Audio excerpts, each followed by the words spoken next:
70-year-old Reuben took his sick grandson out of the house to calm him down. He saw a street Bernard with a collar on him. Little did he know that this encounter would change his life. Reuben stared at the stains of the hardwood floor under the refrigerator. The leak was no longer unnoticeable. I have to fix that. Ronnie's crawling at a faster pace now, and he'll be running around the place soon. In no time, Reuben became aware of the other issues around the house. He broke down crying, realizing he won't be able to pay for the repairs. He was a successful lawyer in his prime, but he had lost all his savings recently and struggled to make ends meet. Reuben did not know how his sunset years would pan out. His eldest son, Jonathan, had abandoned the family after the death of Reuben's wife, Iris. A year later, his daughter Sarah was diagnosed with cancer, and Sarah's husband could not handle it and abandoned her. Weeks after her husband left her, Sarah realized she was pregnant and moved in with her father. Reuben took care of Sarah during her pregnancy and used up all his savings for her treatment. Unfortunately, Sarah succumbed to cancer a few months after giving birth to Ronnie. Ronnie was the only reason Reuben had any will to live, and he was Reuben's hope. But things were not looking good. Ronnie had epilepsy and needed to be monitored at all times. Ronnie's epileptic episodes had gotten worse. It made him very uneasy, and so he cried a lot. He would cry a lot until he fell asleep. Before Reuben could wipe off his tears, Ronnie woke up again, crying. Reuben decided to take him outside the house to soothe him. Maybe a change in environment could help, he thought. Ronnie would get distracted and look at the trees, the sky, and the birds for a bit. But it did not seem to calm him down. Reuben was out of ideas. Suddenly, Reuben noticed a big furry street Bernard approaching them. He was scared that the dog would scare Ronnie, or, even worse, cause an injury to him. But he noticed a collar on the dog, which relaxed him slightly.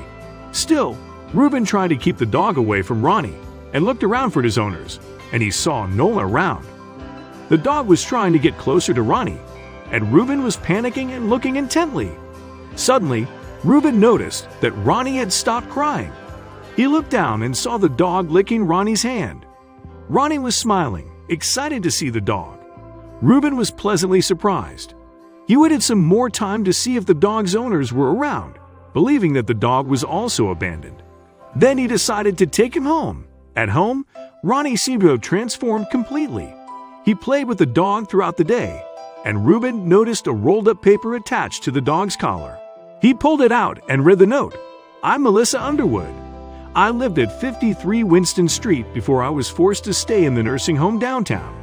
Jimmy was my only friend, and he is a godsend. I hope you can give my Jimmy a home. Thanks." Reuben was shocked to read the note and was curious about Melissa's story. He walked down to the nursing home to meet her with Ronnie and Jimmy. Melissa was thrilled to see Jimmy. She thanked Reuben for taking care of him. He explained how Jimmy was indeed a godsend for him and Ronnie. But Reuben was more interested in Melissa's story. Melissa explained that she lost her son a year back. He had separated from his wife a long time ago.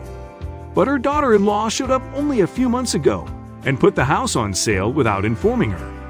She took the keys to the house and put Melissa in the nursing home. Reuben was outraged. He knew the pain of abandonment, and as a former lawyer, he knew that the law was on Melissa's side. He decided to help Melissa sue her daughter-in-law.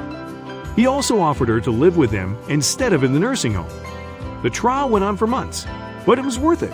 During the trial, it was revealed that Melissa's daughter-in-law was having an affair with another man in the city while she was married.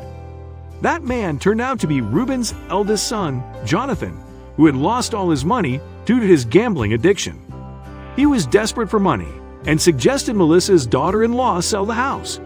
Melissa won the case, and her daughter-in-law was arrested for forgery and fraud. The court opened a case against Jonathan too.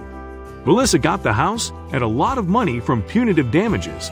Reuben, Melissa, Ronnie, and Jimmy lived together even after the trial, and they had the means to treat Ronnie with the best medical care.